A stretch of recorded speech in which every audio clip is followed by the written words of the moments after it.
প্রিয় শিক্ষার্থীবৃন্দ, আমি গত ক্লাসে দাম স্থিতিস্থাপকতা নিয়ে মূলত আলোচনা করেছিলাম। আজকে এই দাম স্থিতিস্থাপকতা প্রকারভেদ নিয়ে আলোচনা করব।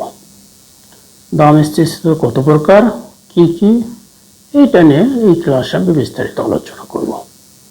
আমরা জানি দাম স্থিতিস্থাপকতা মূলত 5 প্রকার। দাম স্থিতিস্থাপকতা কয় প্রকার? 5 প্রকার। কি কি? এককের চেয়ে বেশি দাম স্থিতিস্থাপকতা, এককের সমান দাম স্থিতিস্থাপকতা, এককের চেয়ে কম দাম স্থিতিস্থাপকতা, শূন্য দাম স্থিতিস্থাপকতা আর অসীম দাম স্থিতিস্থাপকতা। কয় প্রকার বলছি? 5 প্রকার। আমি একটু লিখে দিই। দাম স্থিতিস্থাপকতা কয় প্রকার? 5 প্রকার। দাম স্থিতিস্থাপকতা 5 প্রকার। 5 প্রকার, যথা: 1 নম্বর, এককের চেয়ে বেশি। এককের চেয়ে বেশি দাম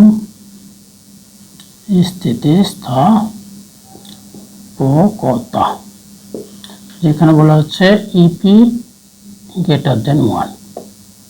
ইপি গ্রেটার দেন 1, একের চেয়ে বেশি। 2 নম্বর হচ্ছে এককের চেয়ে কম দাম স্থিতিস্থাপকতা, EP less than 1। EP less than 1। 3 নম্বর বলা হচ্ছে এককের সমান। এককের সমান দাম স্থিতিস্থাপকতা, ইপি ইকুয়াল টু 1। 4 নম্বর বলা হচ্ছে শূন্য দাম স্থিতিস্থাপকতা। শূন্য দাম স্থিতিস্থাপকতা, E P equal to 0। E P equal to 0। আর 5 নম্বর হচ্ছে অসীম দাম স্থিতিস্থাপকতা, E P equal two infinitive. Infinitive মানে অসীম। এর চিহ্নটার নাম হচ্ছে ইনফিনিটিভ। ইনফিনিটিভ। ইনফিনিটিভ এর চিহ্নটার নাম হচ্ছে ইনফিনিটিভ, মানে অসীম। তাহলে স্থিতিস্থাপকতা, দাম স্থিতিস্থাপকতা মূলত 5 প্রকার। এককের চেয়ে বেশি দাম স্থিতিস্থাপকতা, এককের সমান, এককের চেয়ে কম দাম স্থিতিস্থাপকতা, এককের সমান দাম স্থিতিস্থাপকতা, শূন্য দাম স্থিতিস্থাপকতা আর হচ্ছে অসীম দাম স্থিতিস্থাপকতা। আজকে মূলত এই 5টা বিষয় নিয়ে আমি এই ক্লাসে আলোচনা করব, বিস্তারিত আলোচনা করব। একটা করে আমি বিস্তারিত আলোচনা করি। দেখি 1 নম্বর জায়গা হচ্ছে এককের চেয়ে বেশি দাম স্থিতিস্থাপকতা। 1 নম্বর আমি কি বলছি? E P greater than 1। 1 নম্বর বলছি ইপি গ্রেটার দেন 1। এককের চেয়ে বেশি দাম স্থিতিস্থাপকতা। এককের চেয়ে বেশি বলতে এখানে বলা হচ্ছে স্থিতিস্থাপকতা একের চেয়ে বেশি। একের চেয়ে বেশি। এই সংজ্ঞাটা কি? সংজ্ঞাটা হচ্ছে যে দাম যে হারে পরিবর্তন হয়, চাহিদা যদি তার চেয়ে বেশি হারে পরিবর্তন হয়। দাম যে হারে পরিবর্তন হবে, চাহিদা যদি তার চেয়ে বেশি হারে পরিবর্তন হয়, তাহলে সেটি হবে মূলত এককের চেয়ে বেশি চাহিদার দাম স্থিতিস্থাপকতা। আমি লিখে দিই যে দাম যে হারে পরিবর্তন হয়, যে হারে পরিবর্তন হয় চাহিদা যদি তার চেয়ে বেশি হারে পরিবর্তন হয়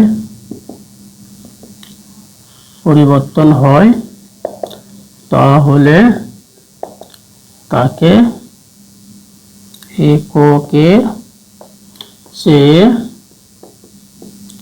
বেশি চাহিদার দাম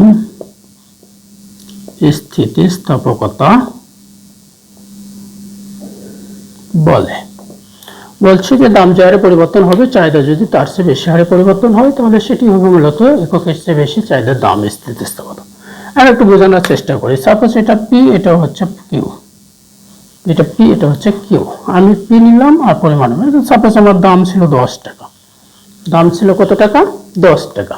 সেক্ষেত্রে আমি পরিমাণ নিলাম 100 টাকা, পরিমাণ নিচ্ছি 100 টাকা, মানে 10 টাকায় আমি 100টা লিচু বা 100টা আম বা 100টা কলা বা 100টা লজেন্স পাচ্ছি। এখন তাহলে প্রতি টাকায় কয়টা পাচ্ছি? 10টা পাচ্ছি। এখন যদি দাম কমে যায়, দাম সাপোজ 9 টাকা হলো, তাহলে কয় টাকা কমছে? 9 টাকা কমছে, মানে প্রতি টাকায় আমি কয়টা করে পেতাম? 10টা। তাহলে যেহেতু দাম কমছে, আমরা চাহিদা বিধি অনুযায়ী জানি যেহেতু দাম কমলে চাহিদা বাড়ে, তাহলে দাম কমে গেছে, 1 টাকা কমে গেছে, তাহলে চাহিদা কত বাড়বে? একই অনুপাতে যদি বাড়তো তাহলে 110 হতো, কিন্তু আমি সংখ্যাতে বলছি দাম যে হারে পরিবর্তন হয় চাহিদা তার চেয়ে বেশি হারে পরিবর্তন হয়। তার মানে এখানে অবশ্যই 110-এর চেয়ে বেশি হতে হবে। তাহলে কত হবে? সাপোজ আমি ধরে নিলাম 120। এই যে দাম যে হারে পরিবর্তন হয়েছে চাহিদা তার চেয়ে বেশি হারে পরিবর্তন হয়েছে। এখন দেখি আমি এখন এই যে ইপি যে সূত্রটা ছিল আমার, ইপি সূত্রটা কি ছিল? আমরা দেখছি del Q by del P into P by Q, আমরা আগের ক্লাসে আলোচনা করছি। যেহেতু এইটা ঢাল, চাহিদার একটা ঢাল ঋণাত্মক, সেহেতু এখানে মাইনাস চিহ্ন আসছে। এটা হলো মূলত স্থিতিস্থাপকতার সূত্র। এখন এখানে দেখা যাচ্ছে পি আছে, কিউ আছে, ডেল কিউ আছে, ডেল পি আছে। তাহলে এখানে আমার পি কিউ আমি পেতে পারি, কিন্তু ডেল কিউ ডেল পি এই চারটা মান আমি বের করে নেব। তাহলে এখানে দেখে আমি মানগুলো বের করি। এখানে পি ইকুয়াল টু কত? পি ইকুয়াল টু হচ্ছে প্রাথমিক যে দাম নিয়েছিলাম সেইটা। তাহলে প্রাথমিক দাম আমি কত নিয়েছিলাম? 10 নিয়েছিলাম, 10। তারপরে কিউ ইকুয়াল টু কত? কিউ হচ্ছে যে প্রাথমিক পরিমাণ যেটা নিয়েছিলাম 20, 100, সেটা 100। এখন হচ্ছে ডেল পি। ডেল পিটা কি? এর ইতিপূর্বে আমি আলোচনা করছি। ডেল হচ্ছে পরবর্তী মান বিয়োগ পূর্বের মান। ডেলের অর্থ হচ্ছে পরবর্তী দাম বিয়োগ পূর্বের দাম। তাহলে পরবর্তী দাম কত আসছে? 9 বিয়োগ পূর্বের দাম কত ছিল? 10 সমান কত আসছে? -1 সমান কত আসছে? -1। অর্থাৎ আমি এই সূত্রটার মধ্যে এখানে ডেল পি কত পেলাম? ডেল পি পেলাম 9 - 10 = -1। আবার ডেল কিউ সমান কত পাবো? এর পরবর্তী দাম কত? 100 পরিমাণ, তাহলে 120, পূর্বের কত ছিল? 100, তাহলে কত পাচ্ছি? 20। এখন এই মানগুলো আমি এখানে বসাই দিই, এই সূত্রে বসা দেয়। মাইনাস ডেল কিউ কত পাচ্ছি? এই যে 20 পাচ্ছি, ডেল কিউ 20 পাচ্ছি, আর ডেল পি কত পাচ্ছি? -1 পাচ্ছি। আর পি এর মান কত পাচ্ছি? 10 পাচ্ছি। আর কিউ এর মান কত পাচ্ছি? 100 পাচ্ছি। এই যে এখন আমি কি করি? কাটাকাটি করি, মাইনাস মাইনাস কাটা যায়, এই শূন্য কাটা যায়, এই শূন্য কাটা যায়। তাহলে থাকলো কি? নিচে 1 থাকলো, উপরে 2, মানে তো 2 থাকলো। তো 2 > 1, এই 2 এর মান 1 এর চেয়ে বেশি না? 2 এর মান 1 এর চেয়ে বেশি। এই যে 2 এর মান যে 1 এর চেয়ে বেশি, তাহলে দেখা যাচ্ছে স্থিতিস্থাপকতার মান 1 এর চেয়ে বেশি। তাহলে স্থিতিস্থাপকতার মান কত আসছে? 1 এর চেয়ে বেশি আসছে। স্থিতিস্থাপকতার মান 1 এর চেয়ে বেশি আসছে। তাহলে এইটা আমি অতএব আমি লিখতে পারি, অতএব ইপি = 2 > 1, ইপি > 2, ইপি = 2 > 1, 1 এর চেয়ে বেশি। এটা আমি এখন চিত্রে দেখাতে পারি। কিসে দেখাতে পারি? চিত্রে দেখাতে পারি যে আমার এখানে দাম পরিমাণ কি পরিবর্তন ঘটলো। সাপোজ এখানে আমি একটা রেখা নিলাম। প্রাথমিক দাম কত ছিল আমার? প্রাথমিক দাম ছিল 10 টাকা, পরিমাণ ছিল 100 একক। এখন দাম কমে কত হচ্ছে? 9 টাকা আছে। দাম কমেছে 9 টাকা, পরিমাণ বের হচ্ছে 120 একক। এখানে এ বি নিলাম, এখানে ডি প্রাইম নিলাম। এই যে এখানে দেখি, এখানে মজার ব্যাপার হলো এই যে এখানে যতটুকু দাম কমে গেছে, চাহিদা পরিমাণ তার চেয়ে বেশি বাড়ছে। চাহিদার পরিমাণ তার চেয়ে বেশি বাড়ছে। কিভাবে বাড়ছে? এটা আমি কিভাবে পেলাম? এই যে চাহিদা রেখাটা আমি ঢালু করছি, চাহিদা রেখাটা যত ঢালু করব ততই মানটা বাড়বে। তাহলে এটা আমরা বুঝতে পারছি। চিত্র গাণিতিকভাবে চিত্রের মাধ্যমে প্রকাশ করলাম। 1 নম্বর গেল। 2 নম্বরে কি বলা হচ্ছে? 2 নম্বরে বলা হচ্ছে EP less than 1, EP less than 1 মানে একের চেয়ে কম, একের চেয়ে কম। তাহলে এখানে কি বলবো? এটার সঙ্গে কি হলো? দাম যে হারে পরিবর্তন হচ্ছে, চাহিদা যদি তার চেয়ে কম হারে পরিবর্তন হয়, দাম যে হারে পরিবর্তন হয়, চাহিদা যদি তার চেয়ে কম হারে পরিবর্তন হয়, তাহলে এটিকে বলা হচ্ছে এককের চেয়ে কম চাহিদার দাম স্থিতিস্থাপকতা। আমি লিখি, কি লিখবো? দাম যে হারে পরিবর্তন হয় চাহিদা, ভালো করে লিখি, চাহিদা যদি তার চেয়ে কম হারে পরিবর্তন হয় তাহলে তাকে এককের চেয়ে কম চাহিদার দাম স্থিতিস্থাপকতা বলে, স্থিতিস্থাপকতা বলে।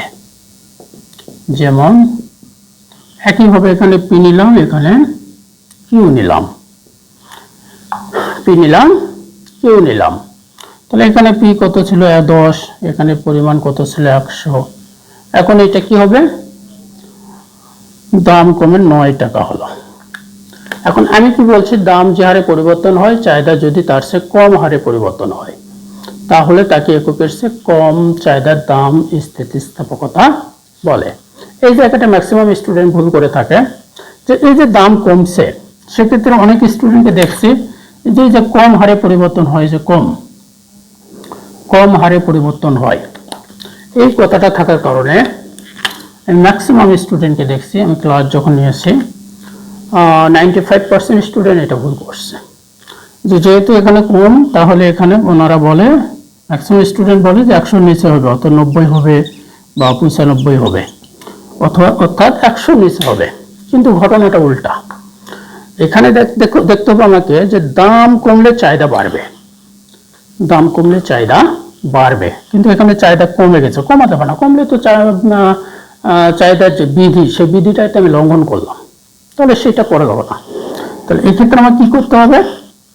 এক্ষেত্রে আমার দাম বাড়বে, কিন্তু এই যে কম হারে বাড়বে, এইটা বুঝতে হবে যে প্রতি একক, এই যে প্রতি টাকায় আমি পাচ্ছি 10 টাকা করে, প্রতি টাকায় পাচ্ছি 10 পিস বা 10 কেজি করে।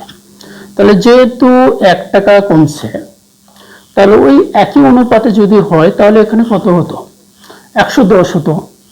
কিন্তু বলা হচ্ছে তার চেয়ে কম হারে বাড়ছে, তার চেয়ে কম হারে বাড়ছে, তাহলে 110-এর কম হবে, কিন্তু 100-র কম হবে না। তাহলে এখানে আমি কত নিতে পারি? 105 নিতে পারি। ব্যাপারটা বোঝা গেছে? এখানে দেখ, এখন শর্ত পূরণ হচ্ছে, দাম কমছে, চাহিদা বাড়ছে, কিন্তু চাহিদা কি হারে বাড়ছে? যে হারে দাম কমছে তার চেয়ে কম হারে বাড়ছে। বোঝা গেছে? এখন আমরা এই সূত্রে আসি। সূত্র আমাকে একই কথা বলতেছে, del P equal to minus del Q by del P, P by Q. এখানে আমার বের করতে হচ্ছে একই সিস্টেম, পি কোনটা 10, কিউ কোনটা 100, আবার ডেল পি সমান কত? 9 minus 10 equal to minus 1, equal to minus 1, আবার ডেল কিউ সমান কত? 105 মাইনাস 100 ইকুয়াল টু 5। এখন এই মানগুলো এখানে বসা দিই, একই সিস্টেম। মাইনাস ডেল কিউ কত পাচ্ছি? 5, ডেল পি পাচ্ছি মাইনাস 1, পি এর মান কত? 10, কিউ এর মান কত? 100। এই মাইনাস মাইনাস কেটে গেল, এইটা কেটে গেল, এই 0 0 5 5 যখন 10, তা কত আসছে? 1/2। তাহলে এইটাই নিঃসন্দেহে 1-এর চেয়ে কম, হাফ হচ্ছে 1-এর চেয়ে কম। এই যে, তাহলে 1-এর চেয়ে কম আমি পেয়েছি, হ্যাঁ পেয়েছি, 1-এর চেয়ে কম পেয়েছি। তাহলে এইটা এখন আমি কি করব? চিত্রে দেখানোর চেষ্টা করব, চিত্রে দেখানোর চেষ্টা করব। তো চিত্র আমি অঙ্কন করি।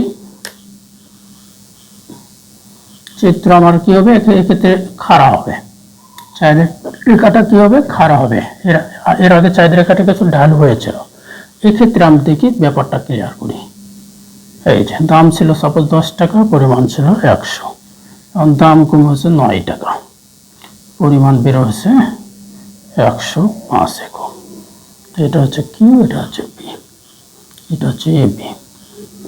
এই যে এখানে লক্ষ্য করে এটুকু যতটুকু কমছে তার চেয়ে এটুকু কম বাড়ছে, এটুকু বেশি কমছে কিন্তু এটুকু কম বাড়ছে। এটি মূলত একের চেয়ে কম স্থিতিস্থাপকতা, একের চেয়ে কম স্থিতিস্থাপকতা। এখন আসি আমি 3 নম্বরে কি বলছি, EP equal to 1, EP equal to 1, EP equal to 1, এককের সমান চাহিদার দাম স্থিতিস্থাপকতা, এককের সমান চাহিদার দাম স্থিতিস্থাপকতা। এখানে বলা হচ্ছে যে দাম যে হারে পরিবর্তন হবে চাহিদা ওই একই হারেই পরিবর্তন হবে, দাম যে হারে পরিবর্তন হবে চাহিদা একই অনুপাতেই পরিবর্তন হবে, তাকে বলা হচ্ছে এককের সমান চাহিদার দাম স্থিতিস্থাপকতা। আমি লিখে দিই, দাম যে হারে পরিবর্তন হয়, দাম যে হারে পরিবর্তন হয় চাহিদা যদি ওই একই হারে পরিবর্তন হয় তাহলে তাকে এককের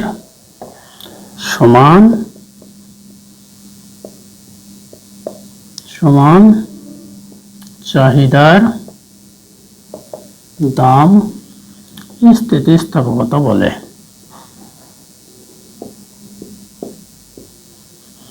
স্থিতিস্থাপকতা বলে কি বলছে যে দাম যে হারে পরিবর্তন হয় চাহিদা যদি একই হারে পরিবর্তন হয় তাহলে তাকে এককের সমান চাহিদার দাম স্থিতিস্থাপকতা বলে। কিরকম দেখি, এখানে পি, এখানে কিউ, পি কত ছিল 10 ছিল, পরিমাণ কত নিয়েছিলাম 100, পি হচ্ছে 9। এই যে 1 টাকা কমে গেছে, 1 টাকা কমছে মানে একই অনুপাতে বাড়বে, তাহলে কত হবে 110 হবে। যেহেতু প্রতি টাকায় আমার 10 পিস করে পাচ্ছিলাম, তাহলে 1 টাকা কমার কারণে 1 টাকার সমানুপাতে বাড়ছে। তাহলে এখানে এখন আমি দেখি, এখানে পি ইকুয়াল টু কত 10, কিউ ইকুয়াল টু কত 100, ডেল পি সমান কত 9 minus 10 equal to minus 1, del Q সমান কত 110 মাইনাস 100 ইকুয়াল টু 10। ওকে, এখন এই সূত্রেটা আমি ফেলে দিই। সূত্র আমার কি ছিল, ইপি ইকুয়াল টু ছিল minus del Q by del P into P by Q, P by Q. এখন মানটা বসে দিই, মাইনাস ডেল কিউ কত বেশি 10, ডেল পি কত বেশি মাইনাস 1, পি এর মান কত 10, কিউ এর মান 100, মাইনাস মাইনাস কেটে গেল, এই শূন্য কাটলো, এই শূন্য কাটলো, আসলো কত 1। এই যে E P equal two 1, E P equal two 1। এখন এইটা আমরা কি করবো, চিত্রে দেখাবো, কিসে দেখাবো, চিত্রে দেখাবো। চিত্রে যখন আমরা দেখবো তখন কি পাবো, এই রেখাটা একবারে বরাবর হবে, নর্মালি যে রেখা হয় ওই রকম। একটু রেখাটা ঠিক করে দিই, একটু মিস্টেক হয়ে গেছে। রেখাটা কি হবে, স্বাভাবিক যে রেখা হয় ওই রকম হবে। মানে এখানে দাম এবং পরিমাণের মধ্যে সেম গ্যাপ থাকবে।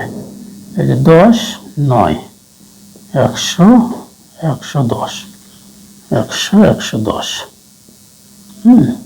এ B D D prime Q not O P. এই যে এখানে দেখা যাচ্ছে যে দাম যেটুকু কমছে চাহিদা ঠিক ওই পরিমাণে বাড়ছে, দাম যেটুকু কমছে চাহিদা ঠিক একই অনুপাতে বাড়ছে। এটি হলো এককের সমান চাহিদার দাম স্থিতিস্থাপকতা। 4 নম্বর কি বলছি, E P equal to 0, E P equal to 0, শূন্য দাম স্থিতিস্থাপকতা, শূন্য দাম স্থিতিস্থাপকতা। এখানে বলা হচ্ছে দামের পরিবর্তন হলেও চাহিদার কোনো পরিবর্তন হবে না। দামের পরিবর্তন হওয়ার ফলেও যদি চাহিদার কোনো পরিবর্তন না হয়, সেটি হচ্ছে মূলত শূন্য দাম স্থিতিশীলতা। তাহলে কি লিখব? দামের পরিবর্তন হওয়া সত্ত্বেও, দামের পরিবর্তন হওয়া সত্ত্বেও যদি চাহিদার কোনো পরিবর্তন না হয়, কোনো পরিবর্তন না হয়, তাহলে তাকে শূন্য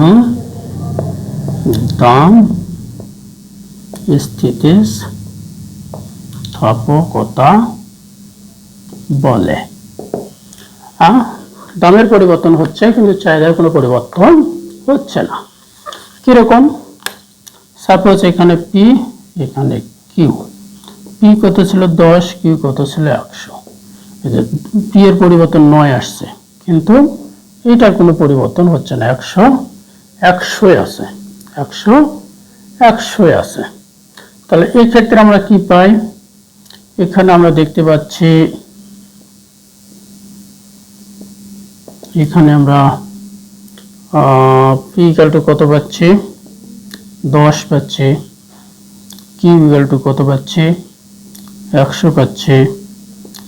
ডেল পি সমান কত পাচ্ছি? 9 মাইনাস 10 ইকুয়াল টু -1 পাচ্ছি। আর ডেল কিউ সমান কত পাচ্ছি? 100 বিয়োগ 100 ইকুয়াল টু কত? 0 পাচ্ছি। বুঝা গেছে? এইটা এখন আমি কি করবো? সূত্রে বসায় দিই। কোথায় বসায় দেব? সূত্রে বসাই। এই সূত্র আমার কি ছিল? P equal to minus del Q by del P, P by Q ছিল। পি ডেল কিউ কত পাচ্ছি? 0। ডেল পি কত পাচ্ছি? -1। পি হচ্ছে 10, কিউ হচ্ছে 100, সমান কত পাচ্ছে? উপরে 0, নিচে হচ্ছে 10 ইকুয়াল টু কত? 0 ইকুয়াল টু হচ্ছে 0। তাহলে এই ক্ষেত্রে দেখা যাচ্ছে দামের পরিবর্তন না হলেও চাহিদার কোনো পরিবর্তন হচ্ছে না। দামের পরিবর্তন হলেও চাহিদার কোনো পরিবর্তন হচ্ছে না। তাহলে চিত্রে আমি দেখাই, এখানে দামের পরিবর্তন হবে কিন্তু চাহিদার পরিবর্তন হবে না, মানে চাহিদা রেখাটা লম্ব অক্ষে সমান্তরাল হবে। লম্ব অক্ষে সমান্তরাল হবে। পরিমাণ কত ছিল? 100। এই যে দাম কত ছিল? এইরকম ছিল। এটা 10 টাকা ছিল, এটা হলো 9 টাকা। এ বি, যে দামের পরিবর্তন হচ্ছে কিন্তু চাহিদার কোনো পরিবর্তন হচ্ছে না। তাহলে শূন্য স্থিতিস্থাপকতার ক্ষেত্রে চাহিদা রেখাটা কি হবে? লম্ব অক্ষের সমান্তরাল হবে। কি হবে? লম্ব অক্ষের সমান্তরাল হবে। এখন আসি 5 নম্বর। কয় নম্বর? 5 নম্বর। ইপি ইকুয়াল টু ইনফিনিটি, অসীম। অসীমের ক্ষেত্রে বলা হচ্ছে দামের পরিবর্তন হবে না কিন্তু চাহিদার পরিবর্তন হবে। অর্থাৎ দামের কোনো পরিবর্তন ছাড়াই যদি চাহিদার পরিবর্তন ঘটে অথবা ব্যাপক পরিবর্তন ঘটে, সেটি হচ্ছে মূলত অসীম দাম স্থিতিস্থাপকতা। তাহলে কি লিখব? দামের কোনো পরিবর্তন ছাড়াই যদি চাহিদার ব্যাপক পরিবর্তন ঘটে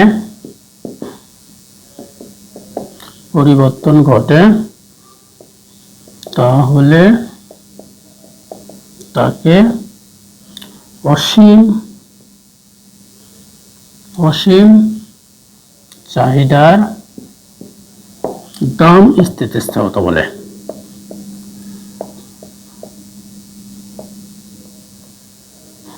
স্থিতিস্থাপকতা বলে।